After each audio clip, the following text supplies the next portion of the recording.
didn't it? White Rocket Entertainment, podcast number 996. All right, now wait a minute. I was saying. Hello, and welcome to the White Rocket Babylon 5 and Sci-Fi Review Podcast. I am your host, Van Allen Plexico, joined as always by my co-host, Andy Fix. You down there in the shuttle? I am. I'm in the shuttle. Why am I in the shuttle? I deserve a Viper. Well, Laura's got the Viper because this is the women in combat episode. So, Laura, you got your Viper cranked up down there. And I'm going to blow everybody out of the sky. Goody. All right. Well, so we are here tonight to talk about Battlestar Galactica, and it's the second and third aired episodes, which is a two-parter, which is kind of what the show was originally supposed to be, was these longer form stories. We'll get into that in just a minute. But first, let me explain the numbering. If you joined us on our previous episode, you probably heard, depending on how it went, I don't remember what order it goes out on this particular channel, but we did the 1000th episode, and I was explaining this on the Wishbone last night, that getting all six of us together at one time is a tricky proposition. And so we just had to record it and do it when we could do it, and we did it a little early. So now we are what we call backfilling. Okay, so we got, this is 96, we got 997, 998, 999, and then we'll jump to 1001. So it's all a roulette to see, a crapshoot to see which show gets the 1001st episode. But everybody got the 1000th episode. So I hope all of our listeners and our viewers enjoyed seeing White Rocket 1000. We had Alan on, we had John on, and we had Jared on from our various shows. So that was really along with you two, you and me. So all right, so this is the White Rocket Babylon 5 and Sci-Fi Review Podcast. Andy, you and I covered Babylon 5 almost nigh unto comprehensively. Is that fair to say? That is very fair to say. Yeah, I think we missed a couple short stories and maybe a comic book or two, but man, we got everything else. Yeah, we'll get to it all eventually, probably. But so then we turned our attention to Stargate Universe. We've been clicking along with that, and we've only got like the last 2/3 of the second season. There's only 2 seasons, so we'll be done with it all too soon, unfortunately. Probably sometime in 27, I think we will finish up Stargate Universe. And so we decided to go. Oh, and we also started Space 1999 with Jim Yelton, not with you guys. Yep. And now we're doing Battlestar Galactica because we just weren't doing enough. We needed another show. That's because you keep picking shows that only last 2 seasons. Well, I mean, that's kind of science fiction TV. Yeah, that's endemic of science fiction television. So, So then we need to figure out how to get Supernatural in there, because that's 15 seasons. Oh, good Lord. Yeah, that's probably gonna have to be some other podcast. Right. I mean, I've heard good things about it. It just seemed to go on forever. I remember watching that when I was in grade school, and then it just ended a few years ago. I mean, it felt like that. Well, I mean, I was being hyperbolic, but all right, it went on for freaking ever. Yeah, 15 seasons. That's like one of the what is it? The cop show. Law and Order. It's like one of the Law and Order spinoffs. Law and Order Supernatural. I'm just throwing some of our different backgrounds up here. I'm sorry. Can I say something real quick to Laura? Laura, did you watch Supernatural? Yes. Okay. So apparently in one of the mini seasons, my buddy Jeff wanted me to come up for a hearse festival up in Cleveland, Ohio, right? It's where they get all these hearses and dress them all. It's basically cars cosplaying. So you got the Jurassic Jeeps, you got all the hearses with different themes and stuff like that. Heavens. And he said, you can bring your Jeep up. I was like, it's just a beat up 25-year-old Jeep with rust spots and the top's falling off. Why would I do that? He goes, okay, there is this episode of Supernatural where they dug this Jeep out of the swamp with a dead body in the back. That could be your Jeep. I was like, are you saying that my Jeep looks like it's been 20 years in a swamp? He goes, well, look at your Jeep. I was like, all right, that's fair. But my Jeep could be a cosplay. Wow, awesome. Nice. Very well, cool. In Supernatural, Baby, who is the car, is actually a character. Wow. I mean, basically, the phenomenon around this Impala is just, it's like baby. There is actually an episode, I don't know what season it's in, where the entire episode takes place inside of the car, and they filmed it as if from baby's point of view, so it's completely contained inside the car. Well, I guess with 15 seasons worth of episodes, you can pretty much have it just about any viewpoint. They did a Scooby-Doo episode also. Okay, now I gotta watch this. Sorry, Van. We kind of hijacked your. We're on Battlestar Galactica. The YouTube folks get to see all of this. I chop all this stuff out for the podcast. I'm sorry. I take a machete to the podcast. You know, I think the podcast is just Van talking for 10 minutes and that's it. Oh, wow. That would be something. No. All right. So do we have any news and notes about Galactica or any of our other programs or things that we talk about on here? Anybody? Well, a guest star from Galactica, Randolph Mantooth, just passed away. That's true. He was on Greetings from Earth, I believe. Yes. Which is coming up later this season. Yep. He was most famous. Right. He was most famous for Emergency, obviously, but he had quite a career on daytime soaps after Emergency.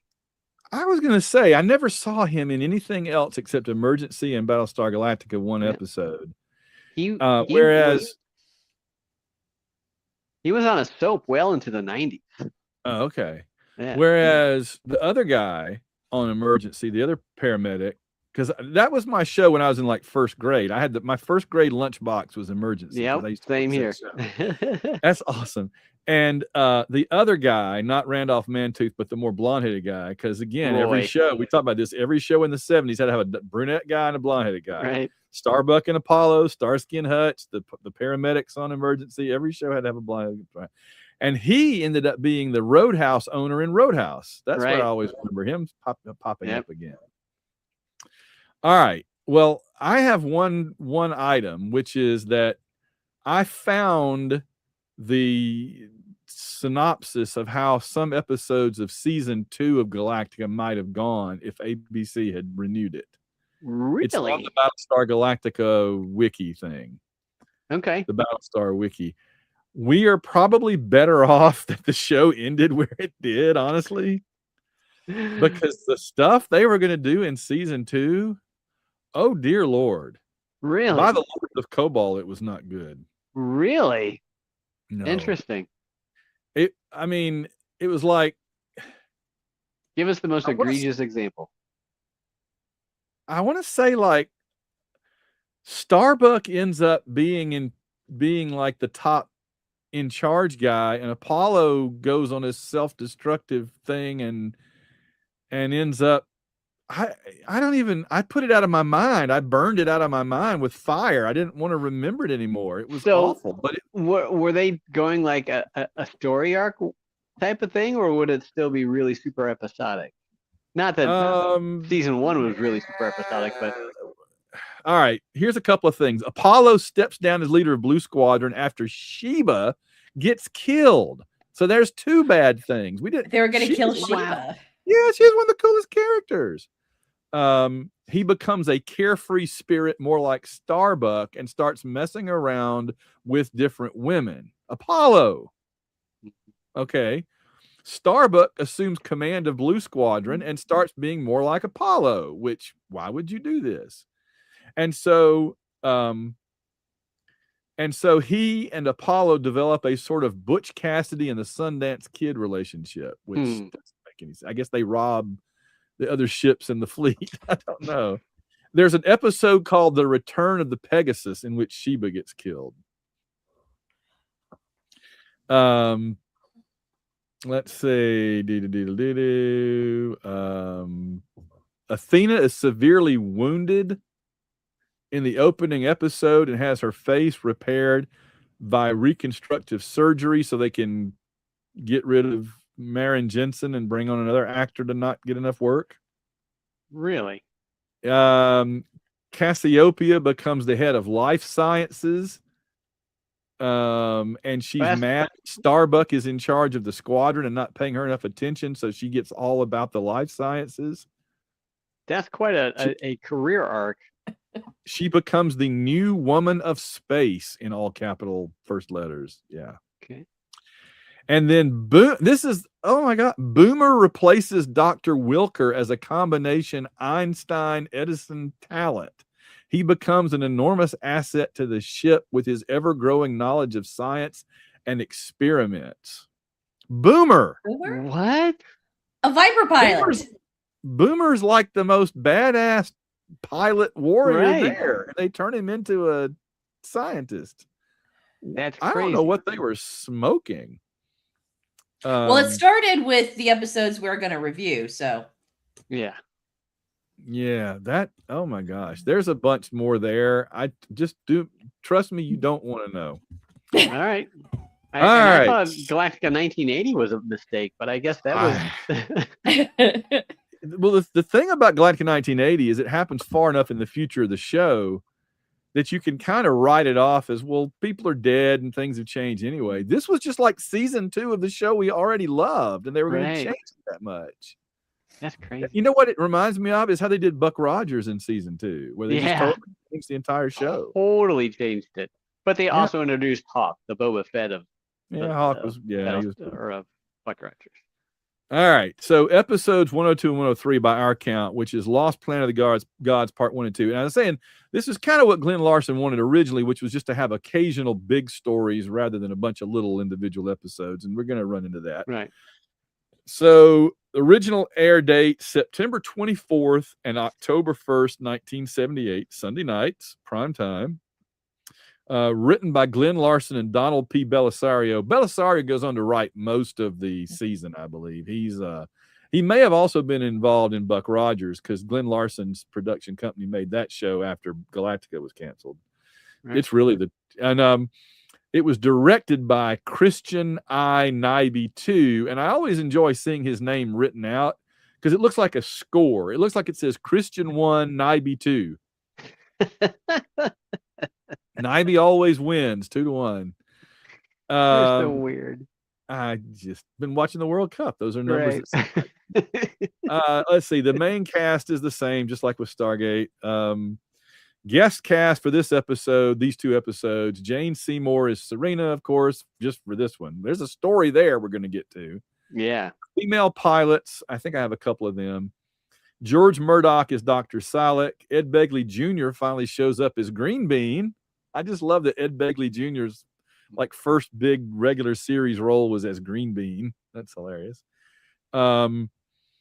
Sheila DeWint as Lieutenant Deetra. So that was the good pilot. The pilot was really competent. The one that took command, Yeah. Janet Louise Johnson as Lieutenant Bree, the one that was going to run into the side of the Galactica or something. Didn't know which button to push to fly it. And I was wrong. I thought that it was Roddy McDowell as the voice of Lucifer. Lucifer finally gets to... He shows... Remember, he arrived at the end of the first episode, but he didn't really do anything. But here he's hanging out having a good time. Who is it? Jonathan Harris. Yeah. From Dr. Lost Smith. in Space. Dr. Smith. Did you notice that Lucifer's eyes bounce back and forth in opposite directions? So he goes cross-eyed every other second. That looks goofy. I hate everything about how Lucifer looks. I love the character. I love the idea of the character. Yeah. But he just looks so goofy that it's hard to take him seriously. He's like a prototypical Vorlon. He's got the big shoulders and he walks around like this. If only he'd been taught more like one. Right. I do want to bump back to the guest cast because I don't know about you guys, but do you know what else Janet Louise Johnson was doing around that time? No. She was Nancy Drew. That's right. She did 5 episodes as Nancy Drew in Nancy Drew and the Hardy Boys. And then Pamela Sue Anderson, I think, took over after. Because when I was, because the Hardy Boys was another show that I watched religiously because Sean Cassidy. But I remember, I think Janet Louise Johnson was the first Nancy Drew, and then they changed it to Pamela Sue Anderson. And I always liked Janet Louise Johnson because the long blonde hair. Well, But I was 12. So but yeah, Connie- she was Connie Nancy and Drew I for a were- while. Connie and I were watching the episode, and we both were like, "What is she from? She looks so familiar," and we couldn't place her. But now I'm gonna let her. And I also have a cast member, the short guy at the Here party. you go. Oh crap! It cut her off. Well, we got her chin down to her chest, so oh well. I can't figure out how to. There goes make Van showing off his chauvinism again. I'm trying to. I don't understand. I want this thing to. It's hard to adjust the. Oh God, I've really messed up. I'm trying to adjust the screen so I can show these images, and it's just not cooperating with me. I'm sorry. So the little short pilot that was kind of the partner in crime with String Bean or Green Bean, whatever his name was, during the party. Did you guys recognize him from anywhere? I don't think so. That was Larry Manetti, who went on to play Rick, another show by Glenn Larson in Magnum PI.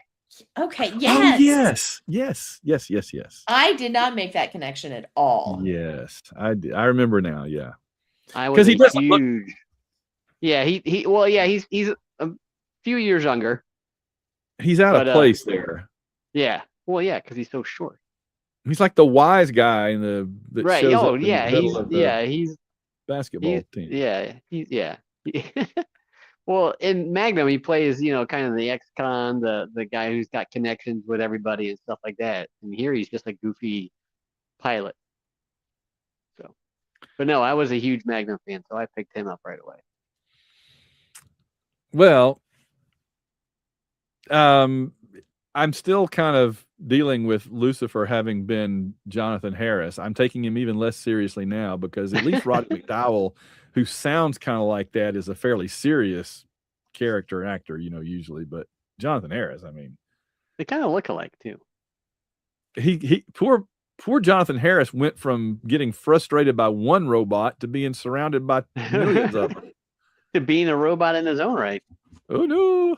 Yeah, being a robot himself. That's right. All right, let's see. I got lots of notes and factoids, but what have you guys got? Laura, start us off with what I'm gonna see if I can get Miss Johnson. That actually the thing about Jonathan Harris being the voice of Lucifer was the main one. Okay. But another one, so watching this, I don't know if you guys saw, like at the beginning of the episode, it shows like a like previously or whatever, or like stuff coming up. And there is a scene with the female pilots in like a classroom setting, and you've got Starbuck teaching, and he's, what he says something about, learning, to fly Viper, it's, it's intuitive, it's like you think it and it does it. That scene does not appear anywhere in the episode, strictly in trailer, in the trailers. No, that was, I remember that scene. Yeah, it's not in the show. It's at the beginning of the show because they're showing like snippets of what's coming up in the show, like but coming tonight. It's never in the actual show. I skipped those. I definitely saw that in the show because the first thing I maybe thought there's was, different versions then. Yeah, because I'm watching it on Apple. I bought the whole series on Apple. Well, that's probably it then. The first thing that I thought was, wow, are Vipers mind controlled or something? Because the way he phrased it made it sound like you think it and it doesn't. Mm-hmm. And you're saying that I'll have to go back and watch that. Yeah, I don't think it was. Watch that. Laura's got the same versions I do, and I don't think it is either. I think maybe the Apple like restored some stuff or something. That wouldn't surprise me. Yeah, because I don't watch all that stuff at the beginning. I just skip. I don't need to see it. But that's interesting. All right, well, I'll go back and watch that, and maybe I'm wrong, but no, I definitely remember seeing that scene. Okay.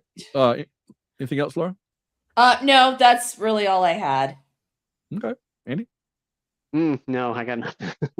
All right, well, I got a ton of stuff, so let's get into it. So hold on a second, Van. Hold on. Where do you find this stuff? Because I scoured the web and I don't know where to find it.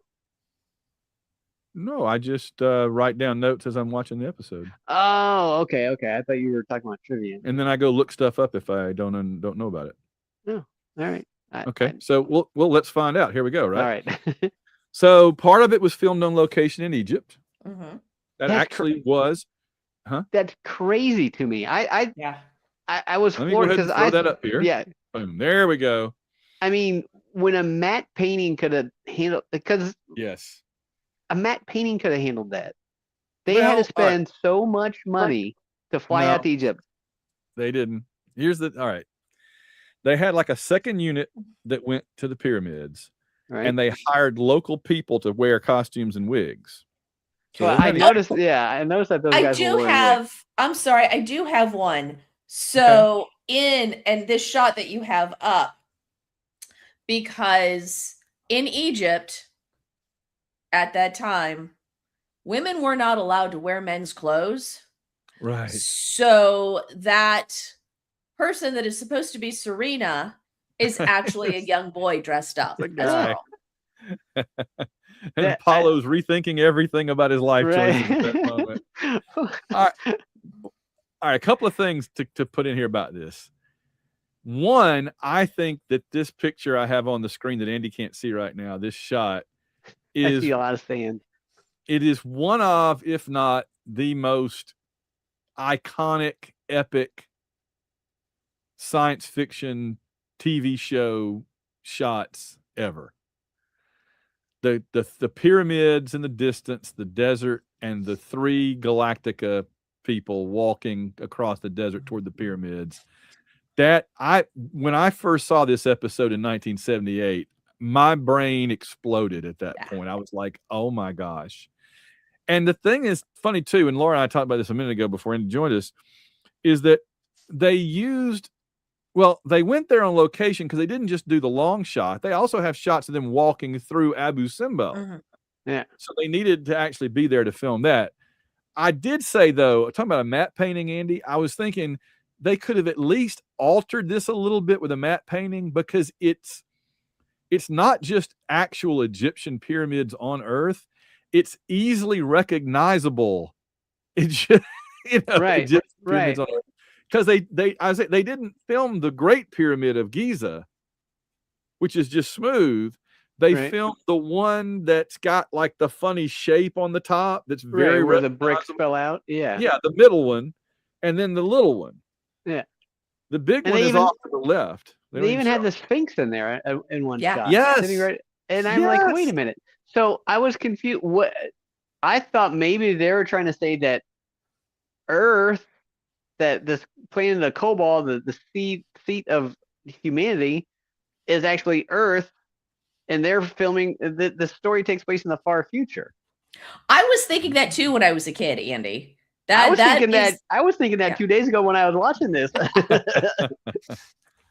Well, I thought they were pretty clear that the 13th tribe left Kobol and went to Earth and then built pyramids there like the ones here on Kobol.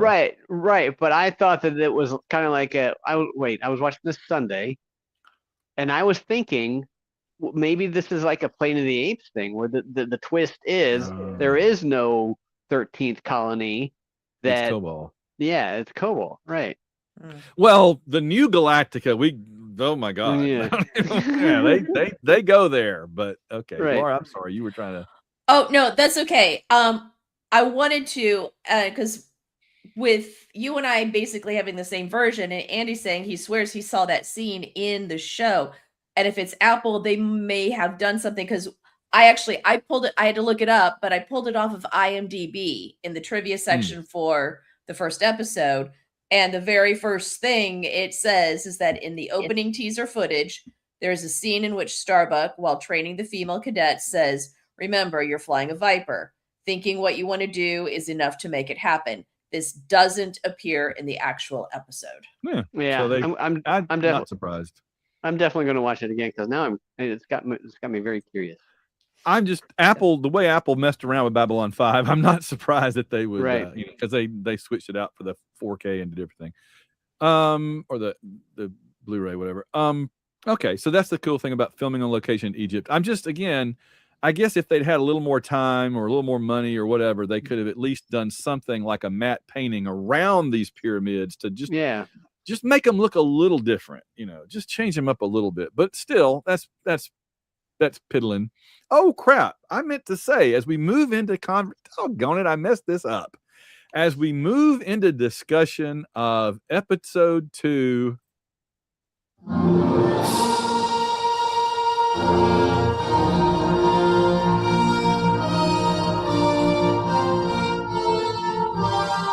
Yes, I have the title card and the title card music. And I think this is I think this is the coolest. Oh, I love it. I love it. That to me is the apex of space opera, science fiction, television, grandeur and power. That showing the Galactica there with the title card, and when it does that build up, boom, da-da-dum. Oh man, I tell you, I will say, watching 1978, I've been loving that. I will say, while watching this episode, like I said earlier this week, I am super impressed with the musical score. It's movie quality. I mean, it is really, really well done, and it fills the entire episode. I mean, every space battle is scored. I mean, everything. It's just really, when they're walking through the pyramid, there's a score. I mean, I was impressed. Stu Phillips, L.A. Orchestra, Symphony Orchestra. Yep. But no, I wanted, because every Galactica episode except the first one, begins with that image of the Galactica from behind, and the title down there in that big thick font, and it kind of offset to the right, and they do that bit of music. And some of the later episodes, because see, the thing is, the show has such a big cast, they can't get everybody into the opening credits. And so they have this whole section before the episode starts where they do like another opening credits. Right.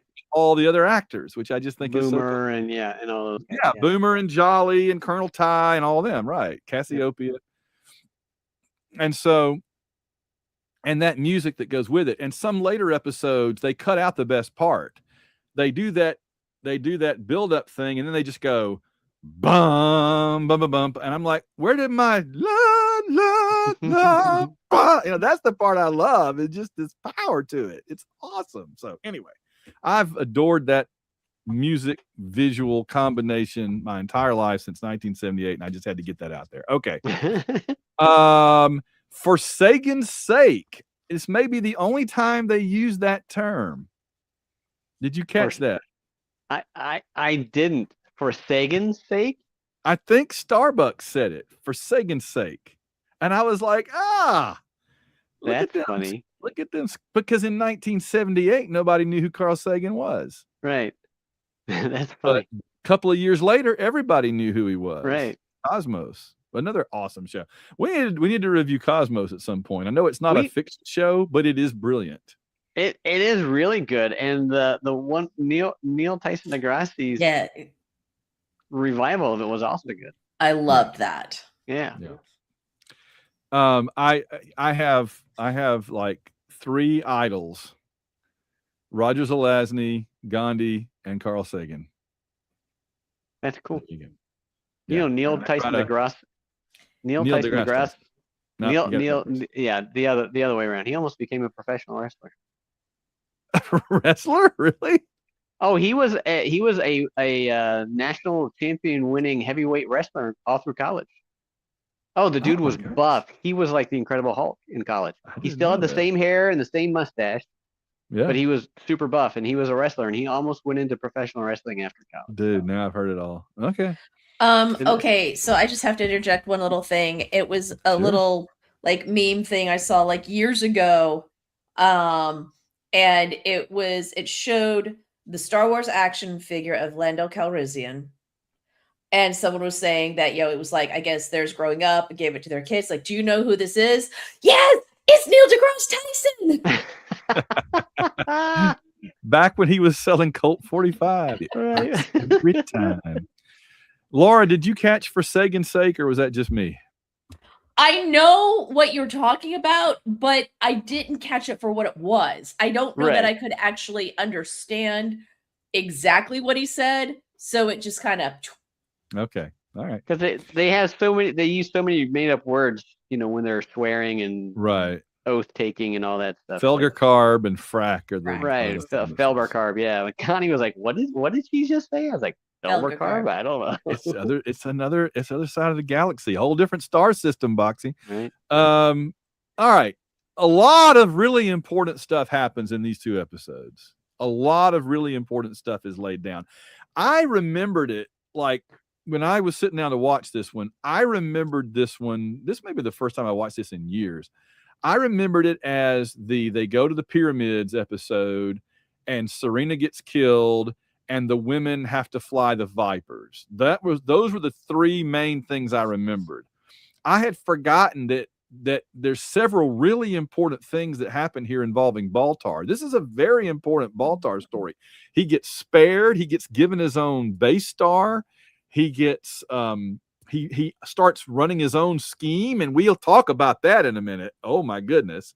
And then he gets left behind in the pyramid. You don't know what became of him. So there's a whole lot of Baltar stuff going on here that is really, really, really important. Baltar finds out about the plan to find the 13th colony for the first time. He didn't know where they were going, which was interesting. Let's see. You have not heard the last of Baltar. Oh, John Kalikos in this episode just absolutely rocks. He makes William Shatner look restrained in his scene stealing. He's the heel, so he's supposed to do that. He's awesome, and he does. He takes the ball and runs for the end zone with it. He takes out the salt and the pepper, and he just gobbles the entire. He does. All right, we found out what the colonial word for a spider is. And what was that? I clearly took much better notes than you people. I've never been a note taker.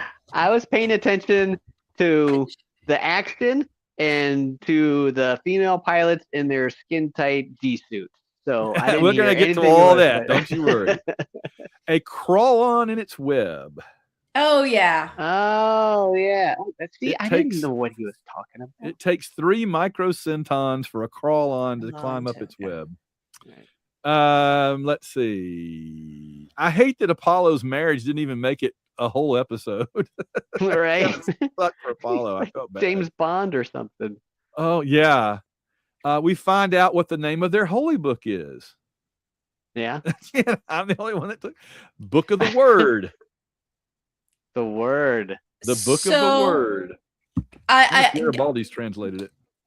I'm going to come at this episode in a completely different way from you guys. And that's probably why I don't have as much as you would, because my brain zeroed in on one thing and it made me so angry. We're gonna that is the only lens that I saw this through. Wow. I suspected. All right. Oh my God. Watching it as a 12-year-old and then watching it as a 59 radical feminist eyes, completely different show. Okay. I can't wait to hear that. But anyway, sorry, Van. Van continues. My last little bit, and then we'll get into the story discussion. We get some cool Raiders of the Lost Ark stuff that you don't usually get on Battlestar Galactica. I was just about to say that. Yes, that was almost cooler than Raiders of the Lost Ark. The thing with the light hitting through the window, shining off all the mirrors, and then that was super cool. I thought that was really neat. I think that when I saw Raiders of the Lost Ark, it didn't seem as original to me, that part at the beginning, because I was remembering this episode. Yeah. They even get trapped in the bars come down and they have to use the thing to get it back out and all. And then the light, this like when Indy puts the thing and the light shines through and it shows where the laser shows where the Well of Souls is. That was part of the settlement with Lucasfilm's lawsuit. They said, okay, well, we get that scene for Raiders of the Lost Ark then. Yes, because this came 3 years before Raiders of the Lost Ark. Right. This is 78. That wasn't until 81. So I just thought that was so cool. And the I statues, did too. and the I really, Egyptian statues. yep, I enjoyed it. All right. I was just noted, probably my favorite thing about this episode, watching it now, is everything with Baltar. Again, when I was a kid, it was the stuff about the women having to be the pilots and Serena getting killed and all that. But the stuff in this episode where you don't know which side of the fence Baltar is on is very interesting. Let's go ahead and talk about that now. I know it's kind of the end, but I want to go ahead and talk about it now, because to me, it's like the most important part of this episode in the long run. Baltar tells Lucifer, let me just set this up, and then I want you guys to give me your thoughts on it. Baltar tells Lucifer, I have a plan, Lucifer, and I'm going to make them do this and make them do that, and I'm going to deliver them to the imperious leader. It sounds like that scene in Payback. Just going to walk you right in, Porter on the hoof. I'm going to walk you right in. And then he goes and tells Adama, oh, I've been telling the Cylons this, but I'm not on their side. We're going to go in there and we're going to conquer the entire Cylon Empire and take it over. We're going to kick butt. And I'm like, and Adama's like, I don't believe a word you're saying. So my question to you, all right, let me ask Andy first. I think there's three options here. Option one, Baltar was telling the truth to Lucifer and the Cylons and trying to trick Adama. Option two, Baltar was lying to the Cylons and telling the truth to Adama. Option three, Baltar didn't care which way it went as long as he came out on top, whichever happened. What do you think? I think it's a mix between he was lying to Adama and he was just waiting to see which side would come out on top, and he would go that way. I don't believe him for a second that he had a plan to bring the Galactica in to take over the Cylon Empire. I think he was just putting that out there to try to lure them in. So no, I think he would have turned on. He had every intention of killing Adama and taking over the Galactica, because you saw him sitting in his base star. He was all up on his throne and he had power, and he was perfectly happy with that. He doesn't give a whit about the rest of the humans. So he would totally turn on Adama and them, unless the Galactica somehow came out on top, and then he would say, like, see, I helped you guys out. So no, Adama was totally right for not trusting him. He's a worm, and no. All right, Laura, what do you think about what Andy just said and the three options? No, I'm in agreement. Baltar's playing both sides. He's been playing both sides from the beginning. He betrayed his own people to the Cylons, and almost lost his life for it at the hands of the Cylons, and then all that. And so he's playing both sides, and that way he has an out. If something goes wrong with Cylons, he can hopefully weasel his way back in with the humans, and vice versa. One of my unanswered questions was, what does Baltar do? Because sitting in that throne, and it's just like, when Lucifer and the Cylons come in, by your command, and he just turns around and he's just sitting there looming. I'm like, would he just sit there in the dark with the light shining on you, just waiting for someone to come in and talk to you? I know. He's got his cell phone in his pocket. He's watching he's watching TV, getting caught up on reruns. Yeah, they got good Wi-Fi on a base star. They got good Wi-Fi. Well, yeah, they need it. They have to. Yeah. All right. Because see, he was believable when he was talking to both parties. When he's talking to the Cylons, he's like, oh, I've got the plan. I'm going to get them, which is what they wanted to hear. When he's talking to Adama and crew, he's like, are you mad? I was never on their side. What kind of a madman would do that?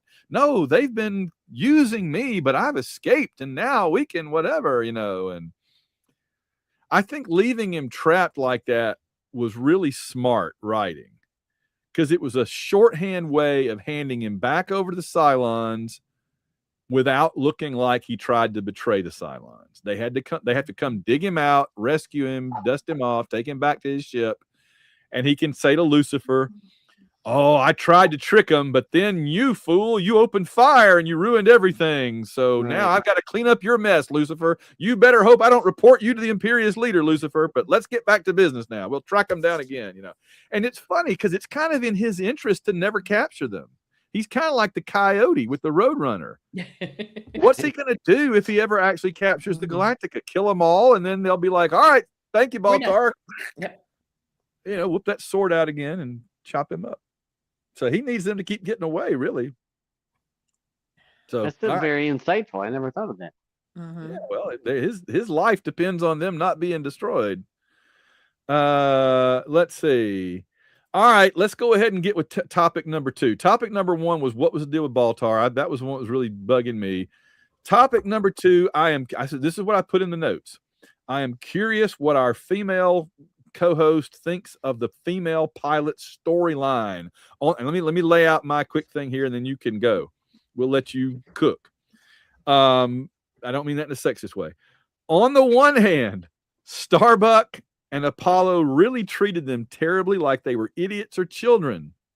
On the other hand, just having that plot line at all in 1978 was kind of a big thing. But there was also an element of Snow White and the 7 lady truckers from BJ and the Bear. Andy knows what I'm talking. Do y'all know what I'm talking about here? Do you remember Snow White and the 7 lady truckers, and in particular, Stacks? Yes. There were quite a few Stacks among the 7 lady pilots. All right, go on, Laura. Tell us what you think. I'm trying to get calm here. First of all, no, yes, I do applaud them for putting women in combat because women were not allowed in combat at that time in the United States. It was a big step for 1978, but Star Trek had already done it. I mean, Uhura being a bridge officer in 1966, that's the bar. So yes, but it's like they only have women pilots because all the men got sick and might die. What set me over the edge before you got into all of the Viper training was the scene with Apollo and Serena. And she comes out and shows him her uniform. And I've been going through, I am a shuttle pilot now. And he goes off. And, no, what? You can't be a pilot. And she's like, well, your sister is. And he's like, she's my sister, not my future wife. And I'm like, oh, he did not just say that. No, what the frack? Literally, I'm like, when I do not remember Apollo being this misogynistic, and it's okay for his sister, but not okay for. So that scene set the tone for me for the rest of this the rest of this episode and the next one, and that is the only thing that's the only lens I saw this through. So the entire episode to me came off as insulting and misogynistic and just despicable, because what they did to those female pilots is basically played them off as dumb women who can't drive straight, who can't shoot straight, who can barely put 2 words together in a sentence, and pew pew pew pew. Seriously? That's true. You're right. You're right. Freaking kidding me? Yeah. Just okay. Blood pressure's up. So yeah, that just it put me over the edge. I'm glad they gave him some wins. I'm glad that Serena was a level-headed, competent pilot. Deetra was. Athena was. So Bree, I'm like, why did they have to do that to her? Why? I mean, the oh my god, I can't. I think I've got it. Let's see. All right.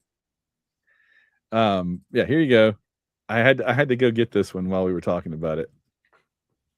There's the 7 lady truckers. Well, again, the picture's messed up and you can only see 4 of them, but you get the idea, I think, there. Oh boy. Can I politely and respectfully counter what Laura just said? Absolutely. First of all, you got to remember this was written in 1978 when women were still not even allowed to have credit cards yet. God. So yeah. Well, they got them in 72, I thought. Okay, well, close enough. I mean, They only had them a few years. This was, if not the dark ages, it was still the pretty dim ages of women's lib. So for back then, this was pretty darn progressive. Yes. Also, the women did come out as very competent pilots and doing very well for themselves because they went from being shuttle pilots. So this is like being a transport pilot in World War II and then being stuck into a P-51 Mustang the next day and then going out against the Germans. That just doesn't happen, you know. So they came off being shown as being very competent and with very short amount of training. And they were, yes, I see what you're saying. They looked goofy and bad, but it wasn't because they were women. It's because they were rookies. That they were all stereotypes from war movies where you throw a bunch of newbie pilots out against the Japanese. Baba Black Sheep did this too. You throw a bunch of newbie pilots out against, you know, the Japanese, and you're always going to have one that can barely fly the airplane straight, much less shoot straight. You're always going to have one that turns out to be hyper competent and takes command of all the other rookies and stuff like that. So these were all stereotypes, not of women, but of rookie pilots. Okay. So, and I get where you're coming from. It did seem a little cringy, but if you take into context that they weren't making fun of, or they weren't stereotyping the women, they were taking tropes from war movies. I mean, very common tropes. So, all right, hold on. That's an important point because one thing that this entire series does is copy a bunch of war movies and Westerns. I mean, when they realized they needed 24 episodes and not like 5 movies, they went straight to the war movies, the Alistair McLean movies and all that. And we're going to see that coming up, right? We're going to get Patton in space. We're going to get Ice Station Zebra in space. We're going to get the Guns of Navarone in space. I mean, so that's fair that they did do that a lot. And Andy, you make very good points, and I do not disagree with you 100%. I'm not a war movie person. Baba Black Sheep, though, and Black Sheep Squadron, we did watch because that was one of my father's favorite shows was Baba Black Sheep. He loved Pappy Boyington. My grandfather actually flew Corsairs in World War II. Wow. So, those are awesome. Yeah, the Corsair is my favorite airplane. They're just beautiful. But so while my dad did watch Baba Black Sheep, I really wasn't that invested in it until Jan Michael Vincent was on it. But so I did not know about that trope as far as rookie pilots go. So that would make sense with the different characterizations that I was seeing, thinking, oh my God, they're just like making these, they're making fun of these, not making fun of these women, but they're not treating them like serious people. But if it's a rookie pilot thing, these were the rookie pilots, because that's, so I do totally get it. Does not change my lens of misogyny, especially Apollo's comment. Apollo's comment to Serena was just, and I'm like, yes, time period, but the Mormon overtones from because that's Glenn fair. Larson is a Mormon. To me, there's a lot of that in this episode too. So Kobol, I mean, Kobol. Right. By the way, talking about shows with great scores, great music, Baba Black Sheep Squadron. Oh, what a great score. And that was actually, what did a Stephen J. Cannell show instead of a Glenn Larson show? I want to say it was. I believe it. You could be right. But it had Dun, dun, dun, dun, dun, dun, dun, dun, dun. I haven't watched it in 40 years, and I remember that theme song. And here's the, let's see, I got one more picture. There's the lads on, I believe it's Vela La Cava. I haven't watched this show, and I got to go find it on YouTube or something. I haven't watched it in decades, but I remember loving Baba Black Sheep when it was first aired. It was very much like Battlestar Galactica in a lot of ways. All right, let's get back to the show we came to talk about. That's my bad, but I like when we go down these little digressions. Oh. So we get the wedding, Apollo and Serena. Just in time, they get a lovely honeymoon on the planet Kobol, complete with tomb exploration and Cylon shooting you in the back. So Jane Seymour's character was originally supposed to be dying of some form of space cancer. That was the original radiation plan. poisoning in the first in the pilot. She was supposed to have died in the pilot episode. Mm-hmm. But the producers changed their mind to decide to keep her on as a regular, so they cut out all the footage showing her sick, and I guess added more stock footage of the Galactica shooting and Vipers shooting Cylon. Can I interject a little bit of a correction there? Because this I did kind of dive into. Test audiences thought it was too tragic of a death for her to die from radiation poisoning. So that's why they changed it, is because it didn't test well. Yeah. Well, they wanted so. But they tricked her. Yes, that's where I was going. Okay. So I'm sorry. I will let you finish.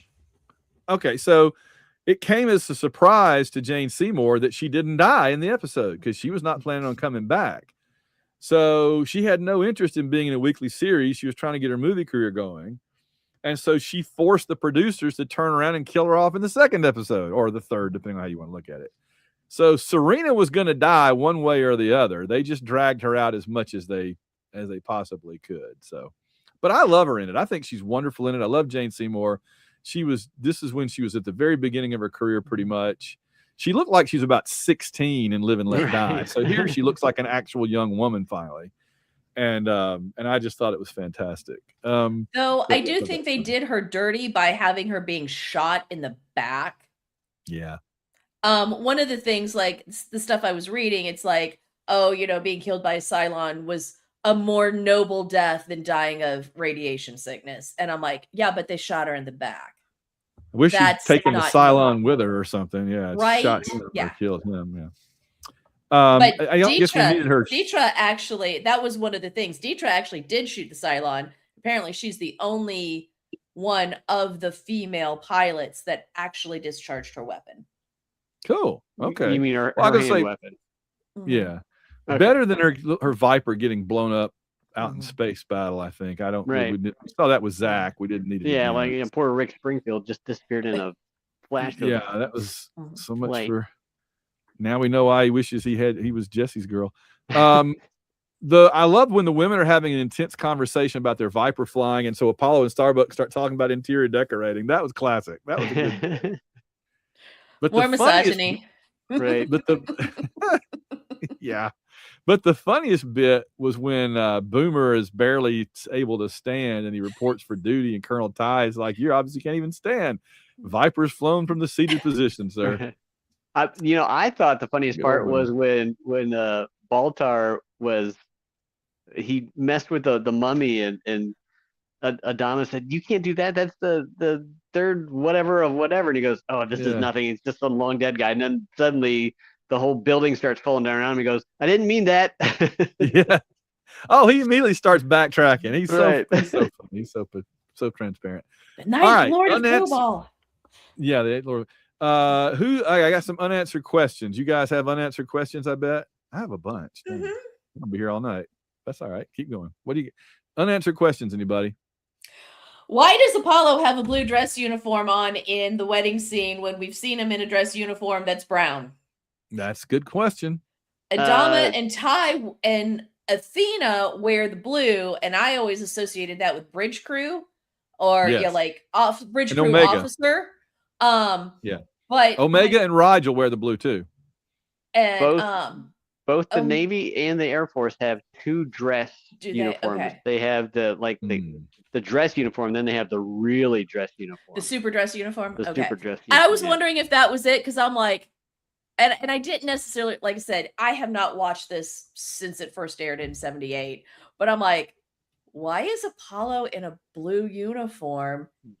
He's a colonial warrior. He would have, his dress uniform is brown. So that was my biggest one. And I did have another unanswered question, but it actually, when I started going down some rabbit holes, it got answered, because I swear that first shot when they're on Kobol walking towards the pyramids, I swear it looked like Adama, Athena, and Boomer. Yeah. From the back. And then it changes to Adama, Apollo, and Serena. And so part of it, like I said, they had the young boy dressed as a woman because women couldn't wear men's clothes. The hair was not as long as Jane Seymour's hair was. Which is really long. Yeah. Good Lord, she had long Yeah, hair. hers is waist length and all of that. So that's where that but also in that shot going towards the pyramids, the stand-in for Serena did not have firearms strapped on.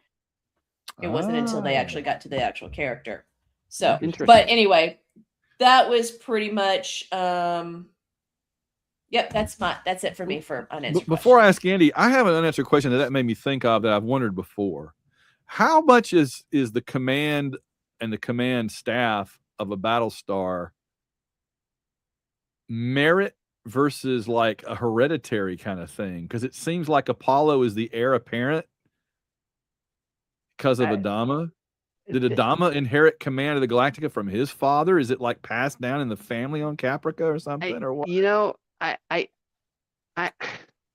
couldn't tell. I think Adama is more of a political leader, but it seems like each of the leaders of each of the colonies got their own Battlestar, so they're kind of like a commander-in-chief type of deal.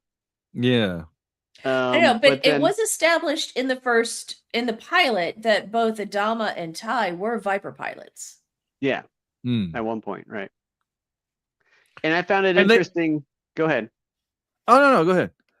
I found it interesting that whenever the Cylons were talking to their leaders, they always finished with "by your command."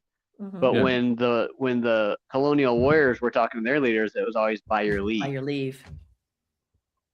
Interesting. I hadn't noticed that. Mm-hmm.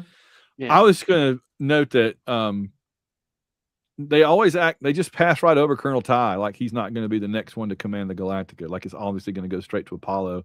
And then later, I think it goes to Boxey when he's not called Boxey anymore. He's called Dylan or something, or no, the other name. But anyway, so it really does seem like a family thing almost. It's really strange. That's interesting. I'll have to look for that. I always thought Boxey was a stupid name for a boy. I always thought the dog's name was Boxey. Well, they say in Galactica in 1980 that he says, when I was a kid, they called me Boxey, but it was Troy. Yeah. It was Troy and Dylan.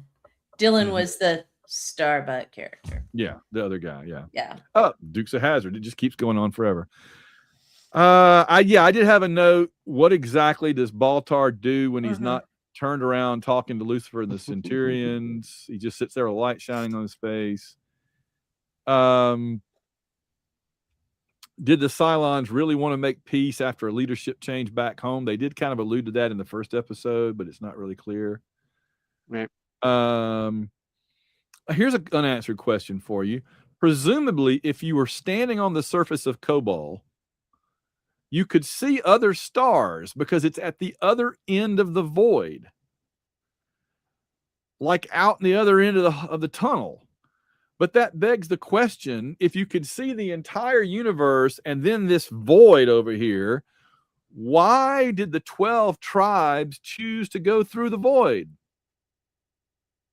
And by the way, they act like finding Kobol is this monumental thing that just could never have happened before. And yet it took them one episode to get to it. Doesn't this seem like something should have happened at the end of season 1 when they've gone so far away that they've gone like the I mean, they needed to be almost like the Destiny in Stargate universe, just so far away that nobody else has gone there. And then they get to Kobol. They act like it's just 2 blocks down the street, and yet nobody's ever been there. And Well, oh, I'm sorry, Andy.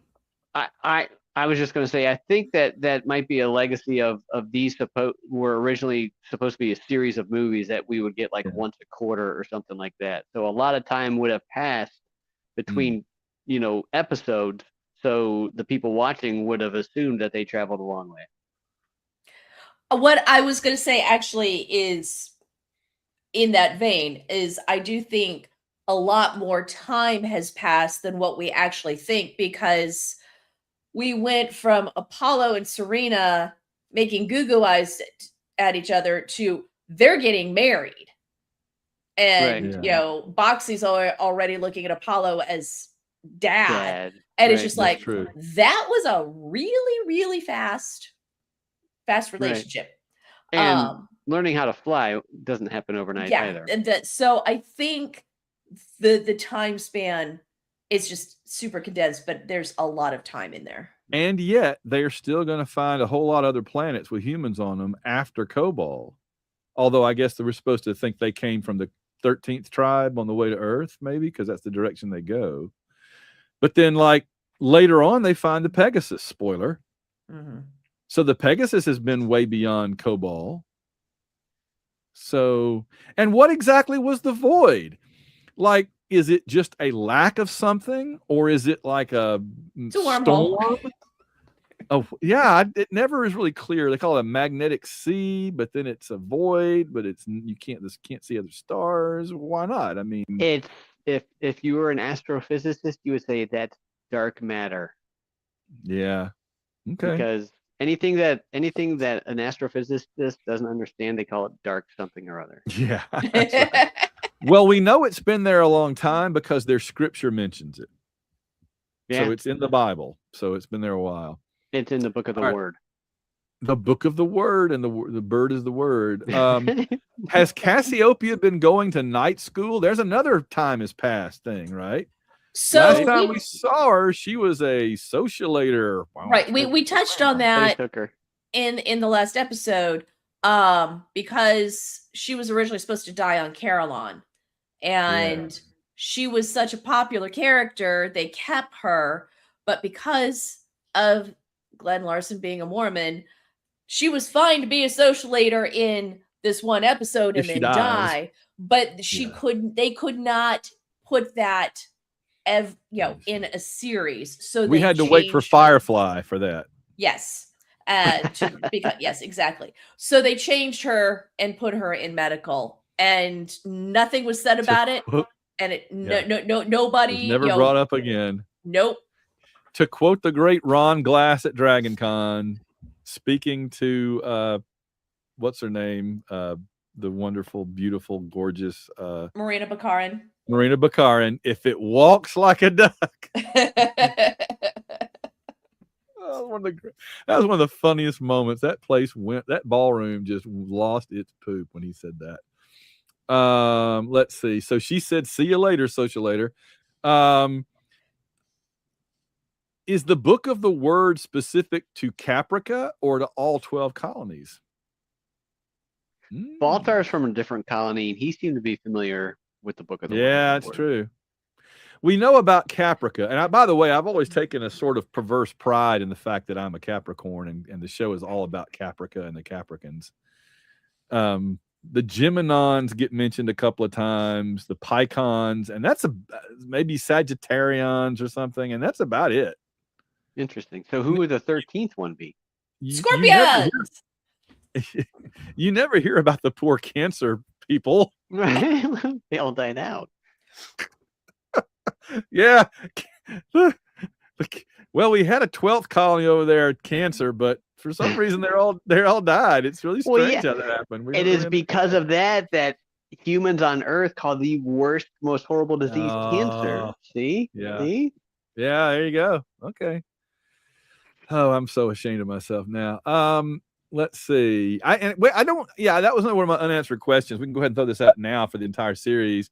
what is the deal with the 12 tribes? They came separately to the 12 colonies because they came from Kobol, but they each went to a different planet. And are all 12 colony planets in the same solar system? Because the only other show that has had the chutzpah to say that there's like 12 habitable planets in the same solar system is Firefly. Right. I always thought that was really stupid. Yeah, it's the weakest part of the entire show. Right. I don't know. I don't know if these ships are equipped with faster than light travel. It doesn't seem like it. It seems like they're just plodding through space, which would take hundreds of years just to reach No, the they edge have of the to solar be. system. Well, I that was thinking because of the escape, and they were like, whatever ship you can find, get people on it. So they have to go as slow as the slowest ship, and not all ships can go faster than light. No, But they that would have to be going faster than light, though, or they'd be like, they'd never get anywhere. Right. Just to go from one star to the next closest star would take hundreds of years, if not thousands. Yeah, you couldn't. At They have to sublight be. speeds. Yeah. Now, not every ship can do like the moon in Space 1999 and just randomly pass through space warps every episode. We appreciate that about Space 1999, or jump to hyperspace like the Destiny does every 5 minutes. When I mean, it could just be that the writers and the general populace at the time had no concept of astrophysical space and distances. we know that they didn't, because they thought a star system was bigger than a galaxy. Right. And all that, so. Oh boy. All right. Why did the Cylons provide Baltar with a toupee? Because they had more budget now, and John Colicos wanted to look good. That's a right. good question. Quote unquote. What do we think? Because Laura, you danced around this, but I don't think you ever touched on it. Andy actually mentioned it earlier. What did we think of the scene where the female pilots get to model their pressure suits that just happen to look like bikinis? I will say I have worn a G suit before. I went up in the back seat of an F-18 once, and they are that tight. It's like wearing a wetsuit that is also a little armband for the blood pressure. So they are very tight like that. So, but the way that they look, right, though, the coloration, yeah, that was definitely put there for fan service. Absolutely. I've got a picture of it, but I'm just not even going to bother. I'm just not even going to bother. You know what? It's funny because I know exactly the scene you're talking about, but now I can't. I'm not being able to conjure Laura blocked that scene out. I guess I don't know. Well, because I've been watching other shows with the G thing, so it's like all the J suits are running together between For All Mankind and Silo and what else was that? Oh, Project Hail Mary, and I'm like, I'm just seeing the same suit, and I know that's not what I saw, and I don't remember what I saw.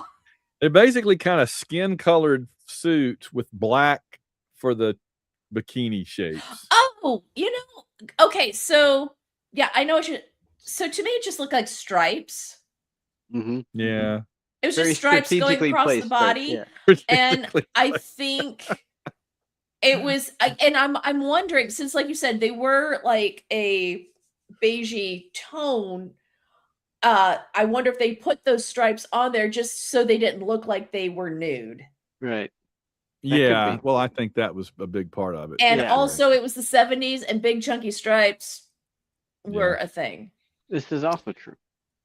How so dangerous that surprisingly didn't I was bother really me at all. thinking that was when that scene came up. I'm like, oh, Laura's going to go off on this.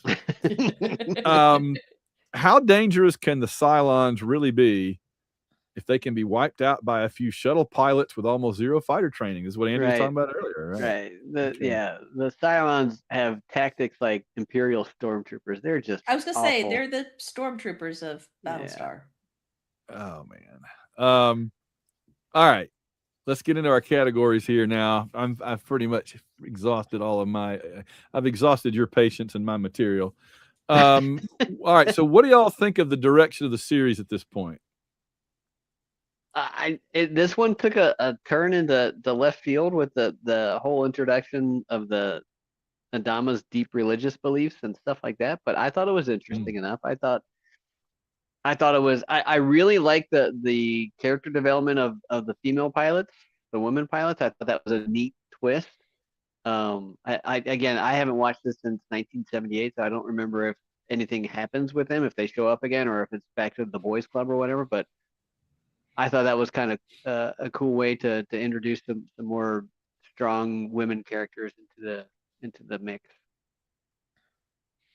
Okay, Laura, your direction thoughts? Like I said, this when I watched it, once Apollo said that line to Serena, I was not looking through rose-colored glasses. I was looking through red lenses. And so that I know that colored my whole opinion of this show.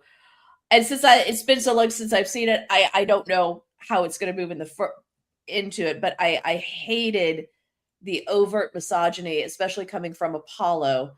And what also bothered me in the tombs, it's like Adama went from this level-headed, very diplomatic, but no nonsense. We have to protect the people, just a very strong leader character to the walls crashing down on him, and it's like, no, we can't leave you. I have to figure that. I have to read all of this. I mean, talking about the Lords of, I'm like, to this like religious fanatic that was going to let himself die just so he could finish reading the hieroglyphs. And I'm like, all right, let me address that point, because that's a very fair point, but I think I can answer it. He's trying to get them to the 13th colony, and he thinks this is the key he's been looking for. It's like he's finally pulled over at a rest stop on the interstate where he had no idea where he was, and he's pulled over and he's found a map. And the last thing he wants is to have to leave before he's looked at that map and figured out where they are and where they're going. I think that was more than the religious aspect. I think it was the practical aspect of we've just been kind of groping in the dark, and this could actually point us, straight where we're going. That was just kind of how I read it. I don't know. Andy, your thoughts? I was going to say, I mean, have you met religious people? I mean, they can be the most normal seeming people. They can become politicians and get elected and stuff like that. And then when it comes down to the brass tacks, suddenly their religion is paramount, and it comes out. It's scary. The other thing that bothered me, and it had to do with Serena's death scene, and it's what they did to Boxy. Because he's obviously a young child, and he knows his mother is dying. And he's handling it very well for a young child. But then, and he starts to break down and starts to cry. And even, Serena, like in her last breath, it's like, yo, you've got to be strong.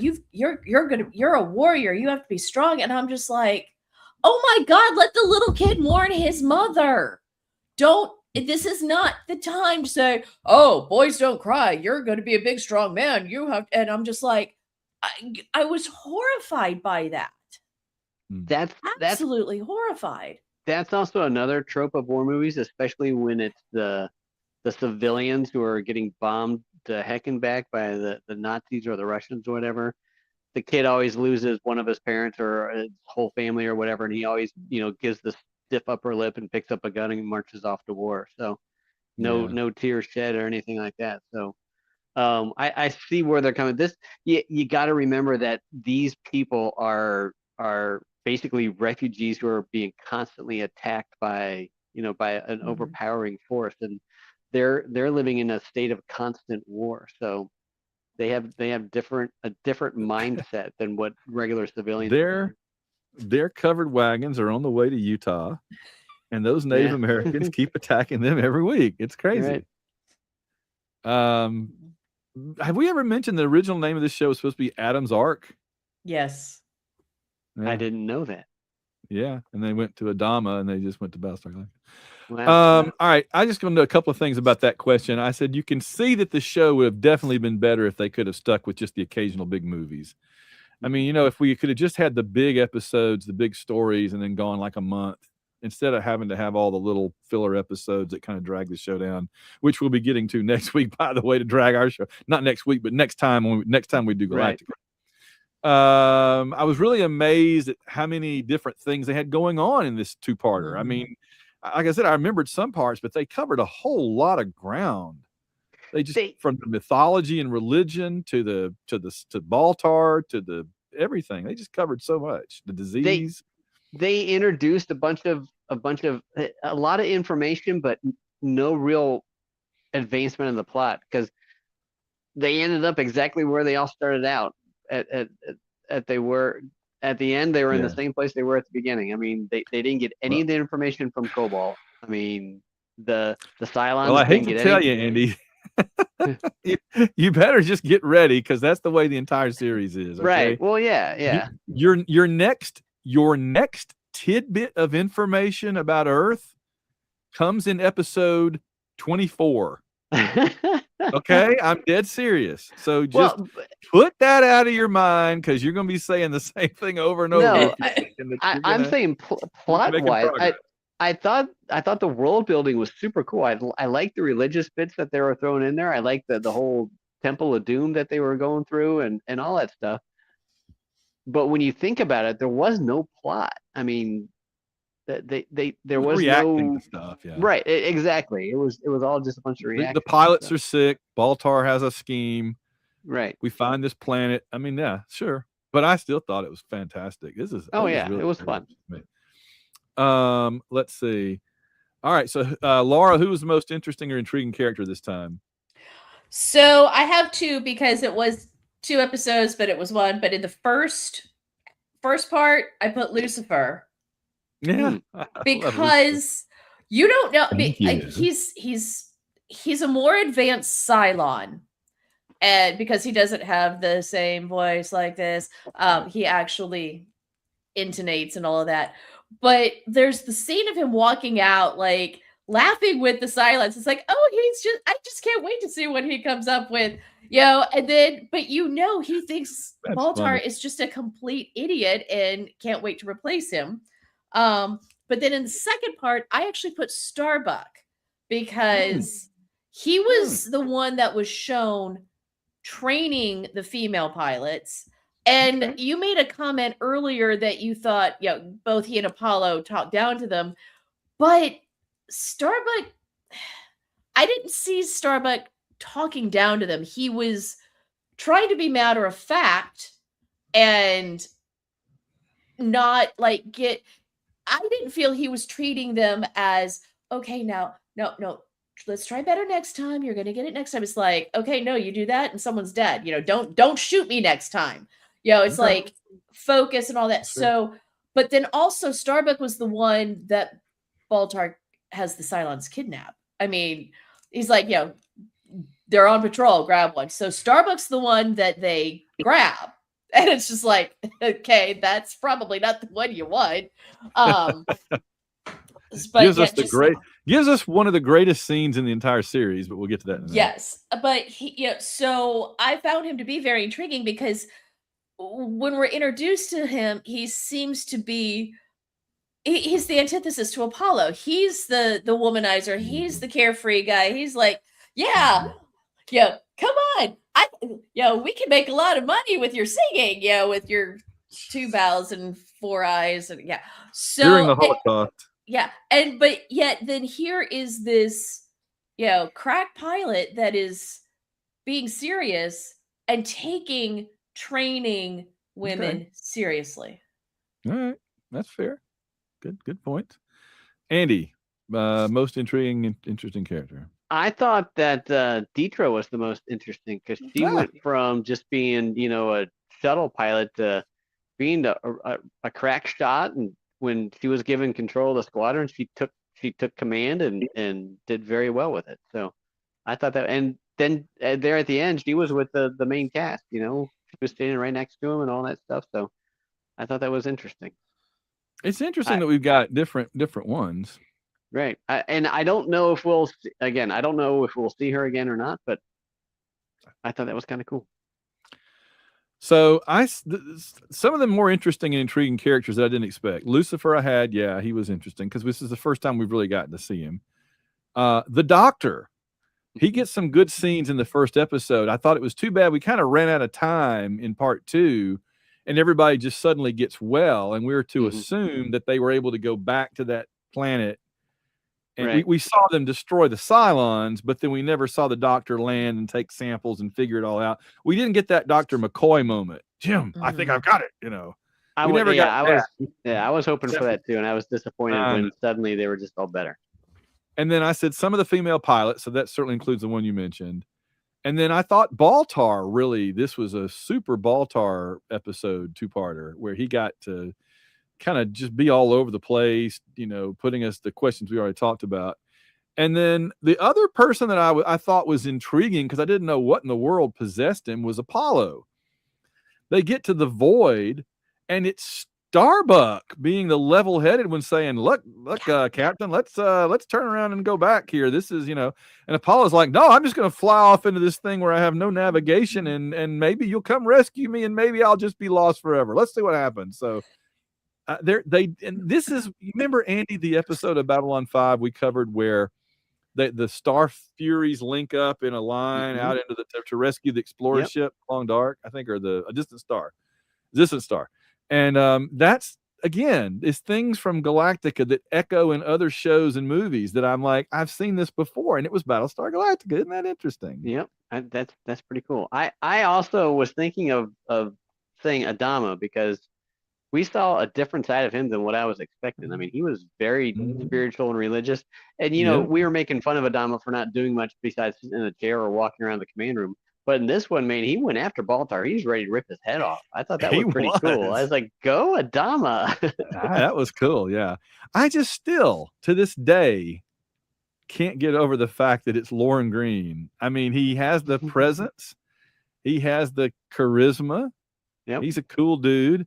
But he's so identified with the Ponderosa and Bonanza Cartwright that it was only a couple of years later he comes up on this show, and this is the other show he's remembered for, and it's I mean it works, but it's kind of like if instead of bringing Bruce Boxleitner in to be Sheridan, they'd brought in Hoss or something. Michael Landon.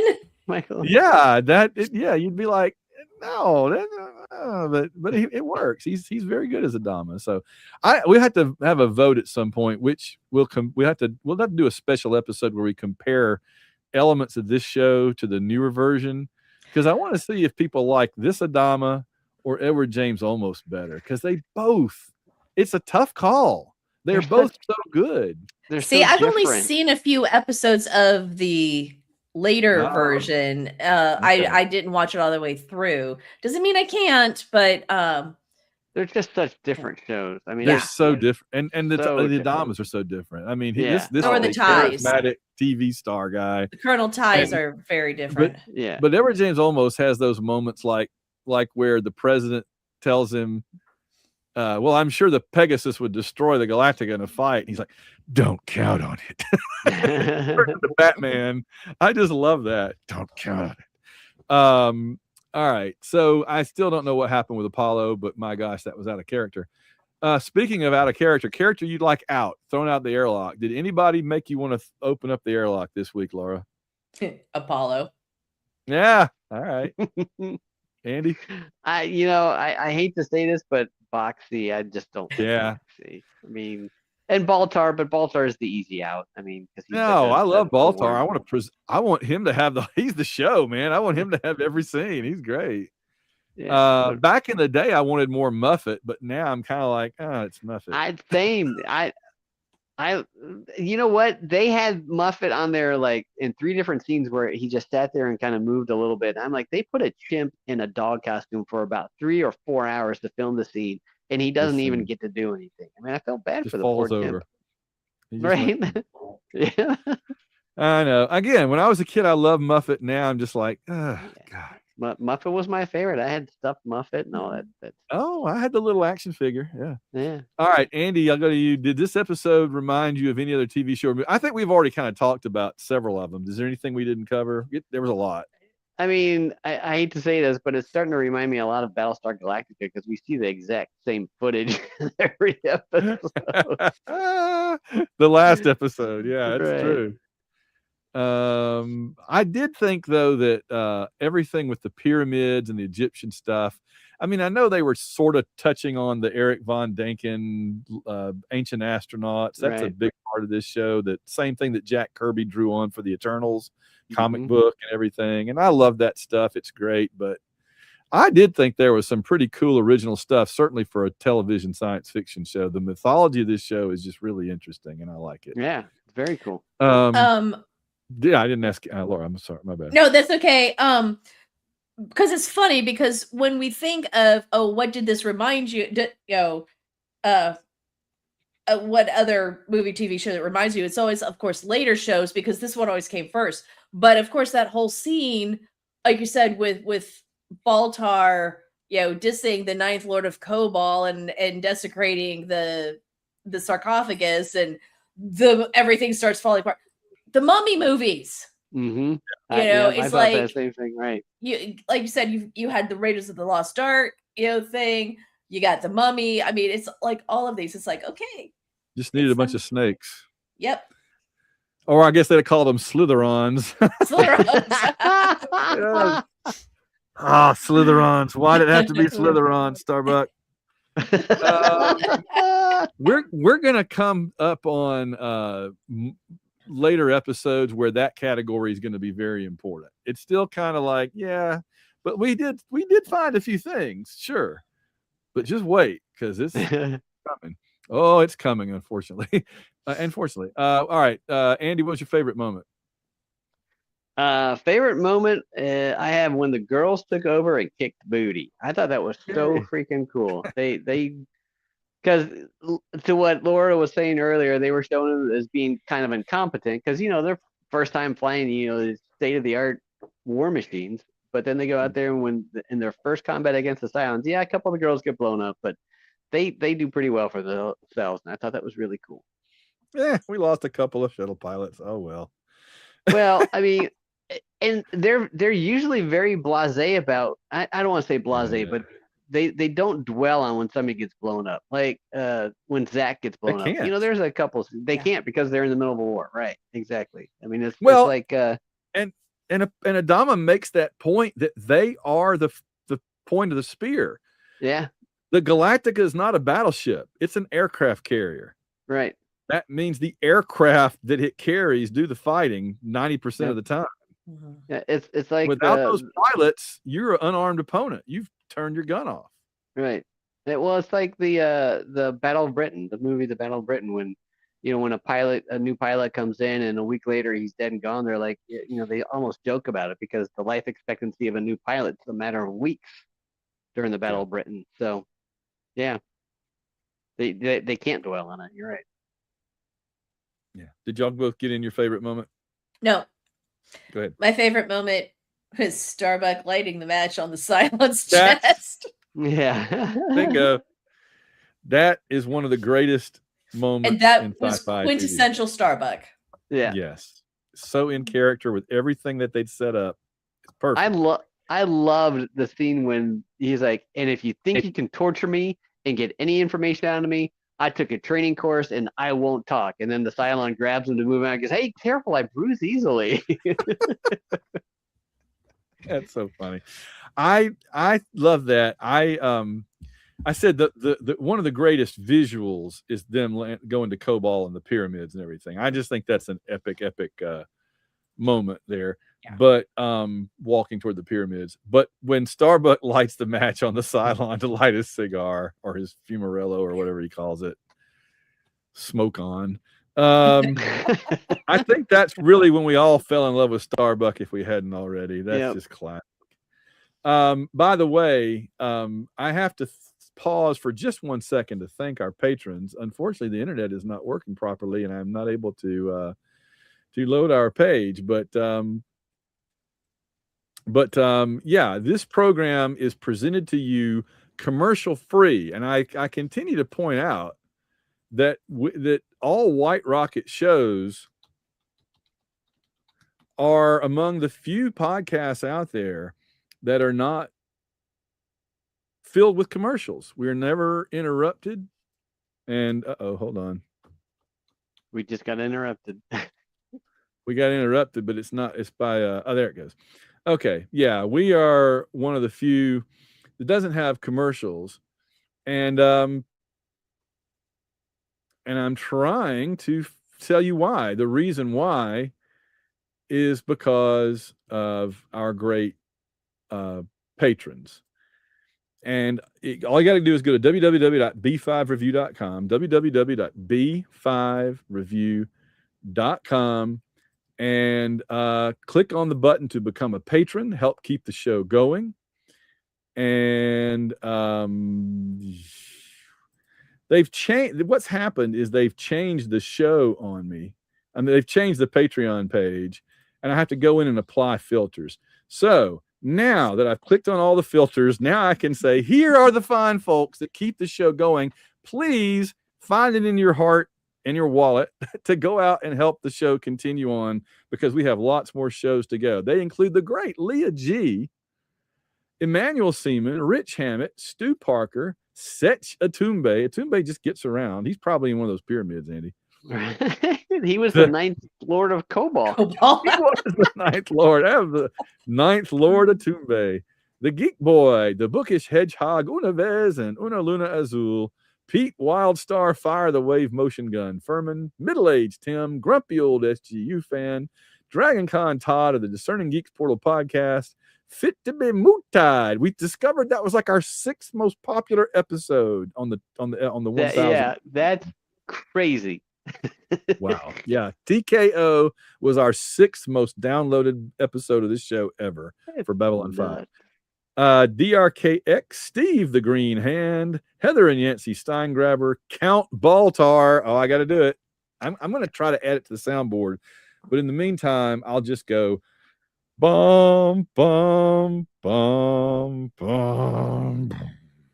Vane, you can't add that to the soundboard, because then you deprive our audience of listening to you do music with your mouth. I mean, that's the best. That's one of the selling points of the show, because like every 3 episodes, you start humming or singing one song or another, and it's fabulously bad. No, but I don't know about that last part.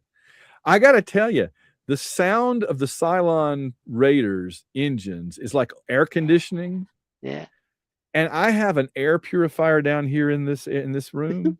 And when I come down the stairs, it sounds like I'm approaching a Cylon Raider. It makes the exact same noise. Everything about the Cylons is cool. Everything. The sound they make, the way they talk, their ships, how they fit 3 guys in those little ships. Yeah. Everything about the Cylons is cool. When they do the lighting right on them, they even do the same effect as Excalibur's armor. Yes. Which is ultimately cool. Awesome. And then to top it off, they have a gold Cylon leading.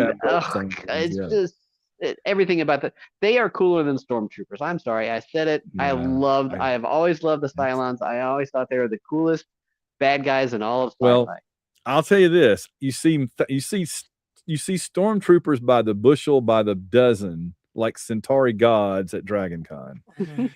Maybe twice ever I've seen a Cylon Centurion, and I have been like, dude, what? Taking a picture with him. There's Stormtroopers come and go. Do you want to know the reason for that? I'll tell you the reason for that. Because the Cylon armorer, the guy that made the prop guy that made the Cylons, that was never made public. But the guy that made the Stormtrooper armor, part of his deal was that he could then turn around and sell it on the side. So he made Stormtrooper armor basically public domain by just selling it and giving it away to anybody. So now you can find Stormtrooper armor everywhere. I mean, people are 3D printing and stuff like that. The Cylon armor was, Stormtrooper armor was basically Tupperware. I mean, it was plastic.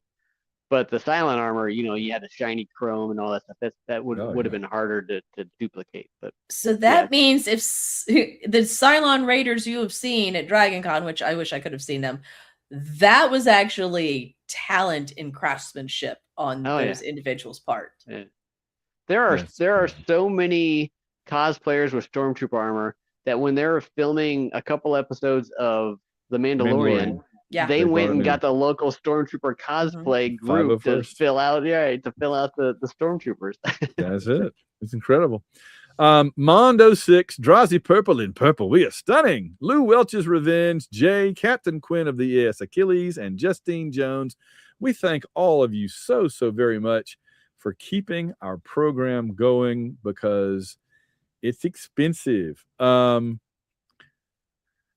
right, most egregious reuse of special effects shots. I have a note here. We're going to have to already retire this category because they were already doing it in the second episode. I don't even know. The one that, to me, that's the most egregious is the condition red screen. I don't even mind. I can watch Vipers blowing up Cylon Raiders all day. That's fine. But when they keep showing that little screen and it says condition red and you see all the Cylons.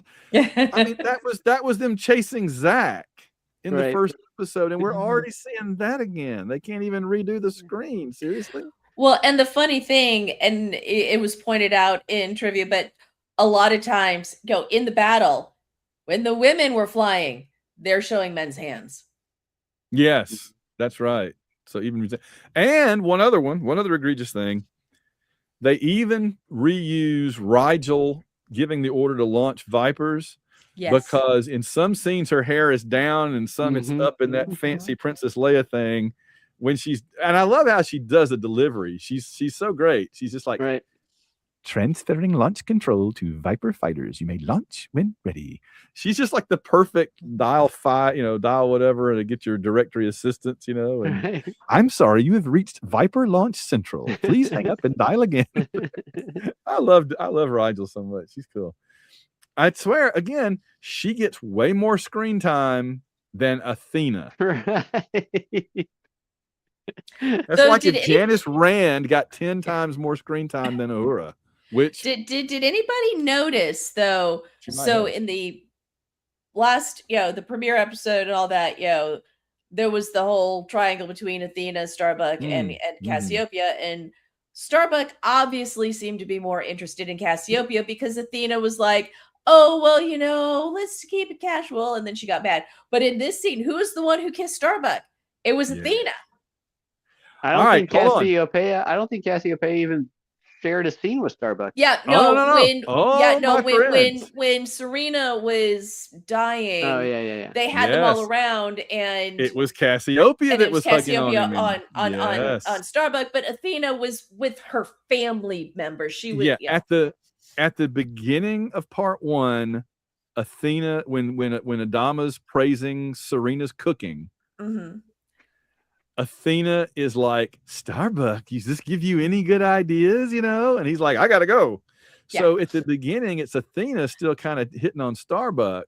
And then at the end of part 2, he's got his arm all around Cassiopeia. So over the course of these 2 episodes, it's like Starbuck kind of starts. Well, like I said, when, after he's like released by the Cylons, because they knew he was kidnapped, he was gone.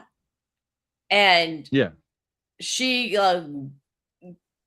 completely unwarrior-like and wraps her arms around him and lays a great big kiss on him. And he's even like, "Oh, hi." That's it.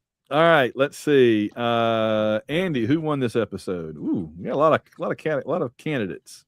I have. Let me see. Starbuck won this episode. Okay. He got to show his blasé attitude to the Cylons, striking the match off of them and, just talking wise to him. And then he got a big fat smooch from Athena and all of his trainees turned out pretty darn good. So yeah, I think Starbuck looked the best at the end of this episode. All right, Andy, since we've brought it up and we're talking about it, Athena or Cassiopeia? Ooh. Oh, I know. I am an aficionado of beautiful women, so it's without knowing them, I don't know. Yeah. I do tend to lean towards brunettes, but my wife's a redhead, so I don't know. I'm going to plead the fifth here because my wife might eventually listen to this episode. Let me ask Laura, if you were advising Starbuck, would you advise Starbuck, Athena, or Cassiopeia, or some other Well, option?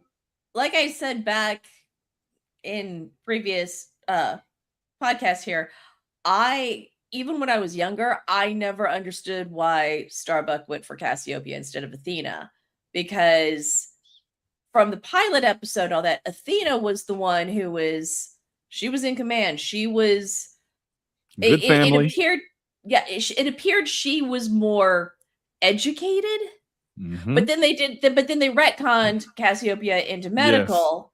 Yes. So I don't know. For some reason, as a 12-year-old girl who was completely in love with Starbuck, I had a problem with Cassiopeia. Maybe it's just that I thought I could have beaten Athena Yeah. and not Cassiopeia. I don't know.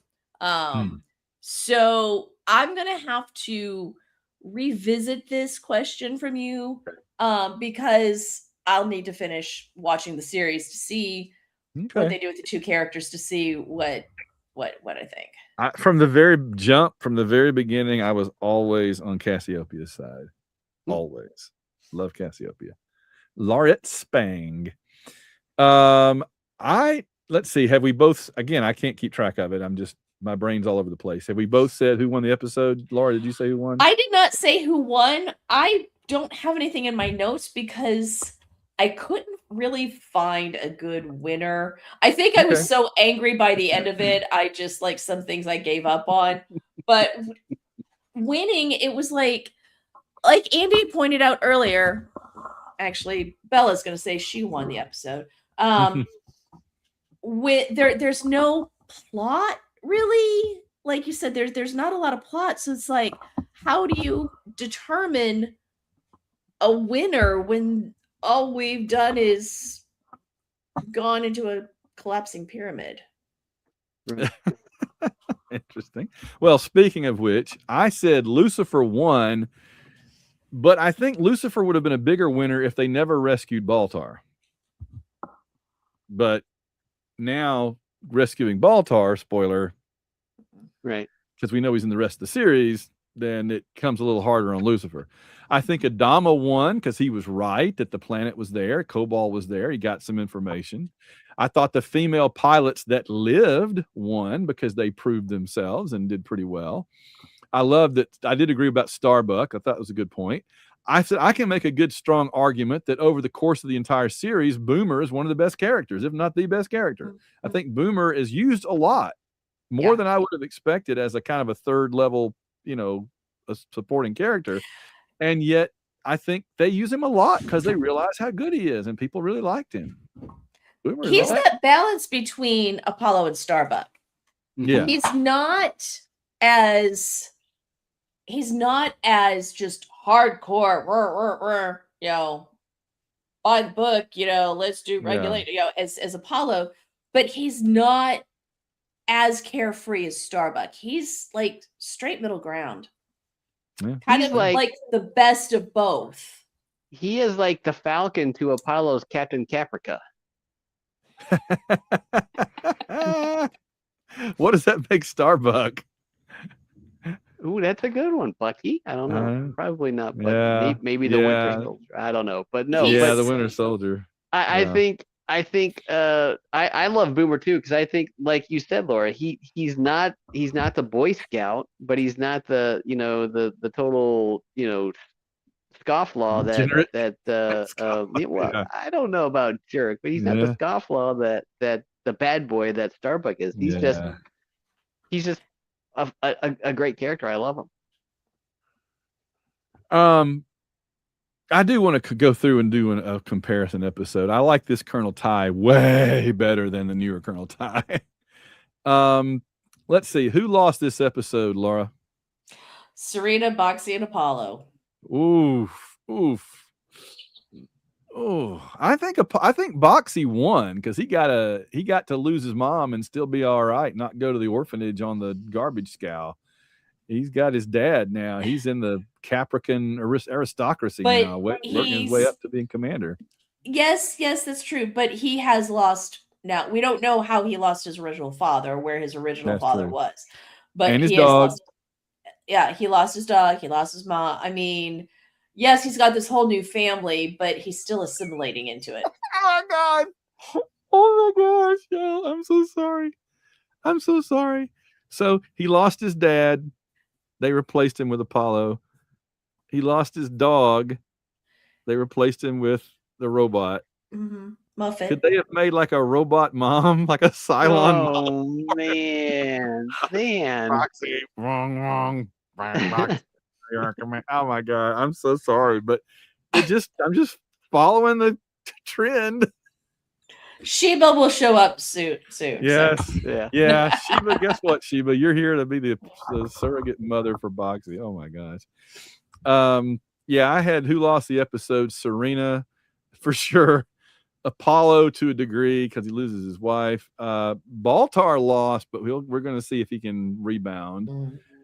Yeah, that's pretty much. Oh, I guess you could say that Dr. Wilker or whatever was a winner because he solved the mystery of saving the pilots. We assume it was him. I don't know. It could Yeah. have been like Maybe it was Cassiopeia. Yeah, right. There you go. It was. All right, we got a couple more to go. What was the most Galactica moment, Andy?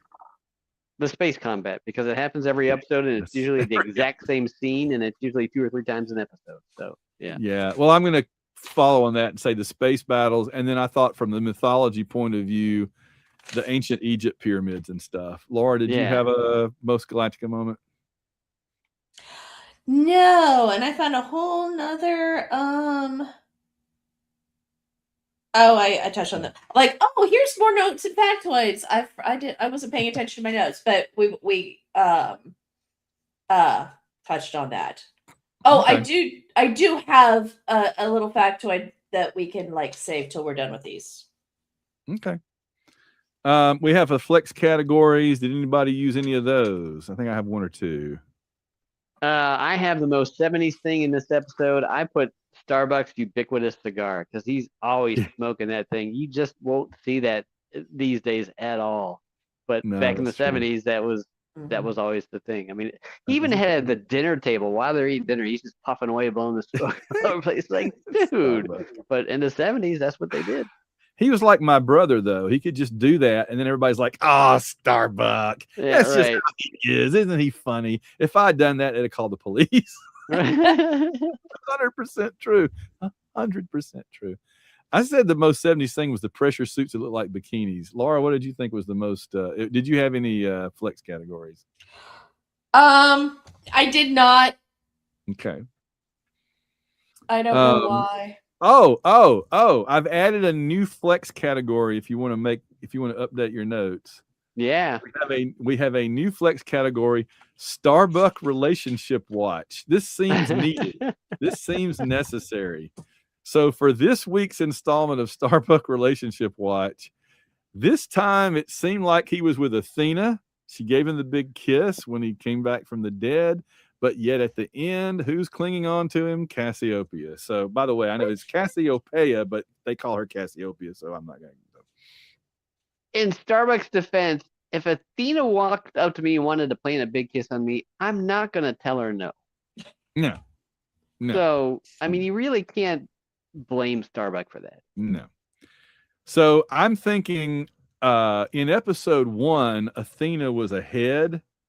I think this episode, it's kind of a draw. It started out Athena, and then Cassiopeia came on late. So I think Athena's still ahead at this point. She's the one that was there at dinner, but it was at the Adama family quarters. So, of course, she's going to be there, and he's not going to bring Cassiopeia to that. No, not with Athena sitting right there. No, and not with the whole Adama family there. Right. So I think it's kind of a draw, this 2 episodes. Y'all agree with me? Or I would agree with you there, yeah. It seems to me like Starbuck is just focusing on the mission and not necessarily. And the mission is getting both of these chicks at the same No, he's not trying to do that in this one. Van Allen Plexico. I've never seen this side of you. I meant the same episode. What do you think I meant? Where are you going with this? Get your mind out of the gutter. Oh, you're the one that said he's trying to get with both of them at the same time. Yet I'm the one who's got both dating them both at the same time. What do you think I meant? Good grief. Good heavens, y'all. No, he's dating them both at the same time. Now he's playing all innocent. To keep from alienating the other one, right? He keeps trying to keep them both on the string without alienating the other one. And he's fairly effective at that, except when Athena blasts him with hot steam, which I thought was pretty good last time. That was funny. Did y'all have any other? I had one or two others. I did not have any other. Character who seemed to think they were in a different show from everybody else, Baltar. He thought he was Dr. Doom or Skeletor, and I think he was. And I loved it. Would this episode have been better with Michael Garibaldi, Londo, or Jakar? Londo would have totally understood Baltar and wouldn't have necessarily sympathized with him, but he would have gotten it. Mm-hmm. He'd have had a good heart-to-heart conversation with Baltar, and that would have been a scene worth the John Colicos and Peter Jurassic together in a scene. Good gosh. That would have been awesome. Cameras melting. Yes. All right. How did you guys rate this episode on a scale of 0 to 5? Laura, how'd you rate it? I was mad, so I rated it a 2.5. Golly, you did take some vindictiveness out on this episode. I was fired up Monday. I can tell. Wow. All right. Well, very different from mine. Andy, how'd you rate it? I rated it a 3. I liked the character development of all the female pilots, and I thought it had some neat moments in it, but it just didn't have enough of a plot to rate more than a 3. All right. I'm just going to jump in here like a wrestler coming off the top rope and say, A, I don't know what y'all are talking about not having a plot, because I thought it had a great plot. And B, I gave this one 4.5. Wow. Because there was just so much. It had all the mythology. It built up the villain. It let the villain know what the heroes are doing. The hero knows what the villain's doing. They realize what's going to be they're setting the scale for the stage for the whole rest of the series. We got to see Kobol. We got to see the pyramids. We got that cool Egyptian stuff. We had the whole plot with the void we really, really talk about. They had the whole plot with the women getting to fly the Vipers that we talked a lot about. There was just the disease. The guys were sick. There was the bachelor party we didn't even get to talking to. What about the two guys that were the security guys at the bachelor party? We didn't get to talk about them. that got turned around and shoved right back out, man. Those guys did get sent out the airlock. There was just so much in this one. I thought this was it in some ways. I thought it was better than the first episode, because the first episode is basically just we lose a big battle and now we're on the run. And this has got a whole lot of other stuff going on in it. Triumph and tragedy. We lose Serena. We have the wedding. We have all this. I mean, there's just a ton of stuff in this episode. I thought it had a lot of good scenes, but I don't think it was tied together with a story at all. I mean, I don't know. And the whole Egyptian thing and the pyramids and these shots, those were amazing. I have always been a fan of anything Egyptian, even back when I was a kid. So this was just like seeing this, like you said, it was just amazing. And it was beautiful. From, cinematography, point of view, it's like you said, this little, sci-fi show back in 1978, they had a second unit in Egypt filming actually at the pyramids. So there is a lot of epicness in this, but I don't know if it was my mood or what, but that whole feminist lens came down, and that's all I could see watching this. And maybe once I settle down, if I ever rewatch it again, I might be able to see all of the other stuff coming. Okay. And and I look at it that you're coming at it from you guys both are writers, so I think you think in terms of stuff like that, whereas I'm not. So That's fair. That's fair. That Andy, is did you fair. give it a number? Yeah, I gave it a 3. 3. Okay, so 2.5, 3, and a 4.5. Wow, that's probably about the biggest range difference we're probably going to get. It's certainly Right. I don't think we ever had anything that big, with a couple of exceptions on Babylon 5. Before we do Andy, we're going to always wrap up with Andy guessing the number. Oh, good God. Yeah, get ready. But there was one other thing I wanted to mention. I didn't have it in my notes. I had the picture here, and that is, it was a novel. The third volume in the Battlestar Galactica paperback series back in the late 70s, early 80s, they adapted them and they changed them a good bit. And this one was called The Tombs of Kobol. So instead of calling it Lost Planet of the Gods, they call it The Tombs of Kobol. I thought that was interesting, especially because the later TV series called it Kobol's Last Gleaming, which was interesting, I thought. So I from what I understand, there are several differences and things happen. There's more explanation and more in depth in this book. So I'm going to be trying to get a copy of this. Andy and I did this during Babylon 5, where we would read that, we'd find out there was something in a book that we didn't know, and we'd go out and try to track down the book. So I'm going to try to get a copy and I'll report back. I would be interested in reading that as well, because I'd love to have a story attached to all these cool scenes. So the more I stare at that cover, I'm like, did I actually have that book at one time? I remember seeing it a bunch. I just never bought it because I remembered everything that happened in the episode, and I'm like, well, I don't need to read it. You know, I had the book that had that cover on it. I had that original Glenn Larson and Robert Thurston novel. It's the one where the Cylons were still lizards instead of robots. I might have had that too, because I remember that. I don't know. I think I could be like, gaslighting myself. Definitely had that book though, but not and I had the Living Legend book, the one with the Pegasus, because I thought that was really cool. But I never had the other books. It was just those two.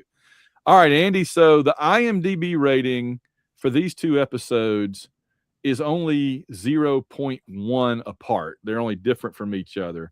So you've got two different targets you can aim at, and they're right there together. So I'll just let you do one guess, and if you get either one, you win, and otherwise you win anyway, because you'll be really close. On a scale of 0 to 10, with for example, a 3.9, what is your guess for the IMDb rating of these two episodes? All right, going with the baseline from last time, I think the baseline was 7, because they were like 7.4, 7.5 or something like that. So we're gonna go with a baseline of 7. I'm going to adjust it. I love the algorithm at work here. Right. It's so cool. I don't know how fans back, this wasn't even voted on back then, was it? This was voted on decades after the fact by fans. Probably IMDb. IMDb wasn't even around till the late 90s. So I don't know if they're looking back out of the rose-colored glasses. I'm going to say 7 point. I'll give it a 7.3. I don't think it was as good as the first episode, which was like a 7.5 or a 7.6. So I'll say 7.3, 7.25. All right. So you said 7.3. We're going to leave it at that. All right. Laura, do you think should he have gone higher or lower, or is he right on? Oh gosh, I'm really bad at this stuff. I want to incorporate you into it too, so you get to say. I appreciate that. I'm gonna see. I know Andy's track record because I listened to all of your Babylon 5 podcasts. We found the person, Andy. Okay, I didn't listen to like the movies and stuff that are the books. I didn't listen to those because I of course didn't read those. But those were some of our best episodes. Oh, okay. I'll go listen to them. But I'm gonna say he's probably spot on. Andy said 7.3. I'm not letting him go back and weasel out of it now. All right. And start adding hundredths of a point there. You said 7.3. 7.257. No. 7.314. Measuring the top of Monticello. All right. I'll stick with 7.3. Yes, you will. The IMDb rating for Lost Planet of the Gods Part 1 was 7.3. You see why I didn't want you to change it. The IMDb rating for episode 2 of this is for part 2 was 7.4. Okay. So it went up a tiny little tick for the And I would have gone down to 7.2 if you had let me weasel out of it. Okay, so there we go. So you got it right on. Ladies and gentlemen, this is what he does. The algorithm is amazing. It always comes through for us. He's never very wrong at all. All right, you guys, any final thoughts? We've gone through before I say that, let me just give a programming note. So I believe next up we will hit Stargate Universe, but I don't remember where we are in it. We're somewhere still kind of early in season 2. Probably like the 5th and 6th episodes, maybe. I'm not sure. I have to look. Because it seems like because I don't know either. Yeah, we just dealt with the Lucian Alliance, and now we've got the things that come next. So, all right. So, final thoughts, anybody? Yes, one little thing in that I missed in my little factoids. So, Adama's medallion, the not the one that's on his uniform, but the medallion that Baltar had one too. Because the little thing that he used to like open the thing. That was also used in the Buck Rogers TV show to ward off the Vorvons. The Vorvons. Right, because that was also done by Glenn Larson. I'm sure they use a lot of props. Wait a minute. They had the Vorvons? I think it was. No. Yes. All right, I'll turn this off. Okay. Well, I thought it was cool to see the religious aspect because I know that was a big deal in the reboot series, and I had forgotten about it because, like I said, I haven't seen it in 50 years. But I thought that was very interesting. I thought that was cool. Yeah, me too. Oh, I love it. All right, this is one of my favorite episodes, the 2-parter. I'm glad we got to cover it.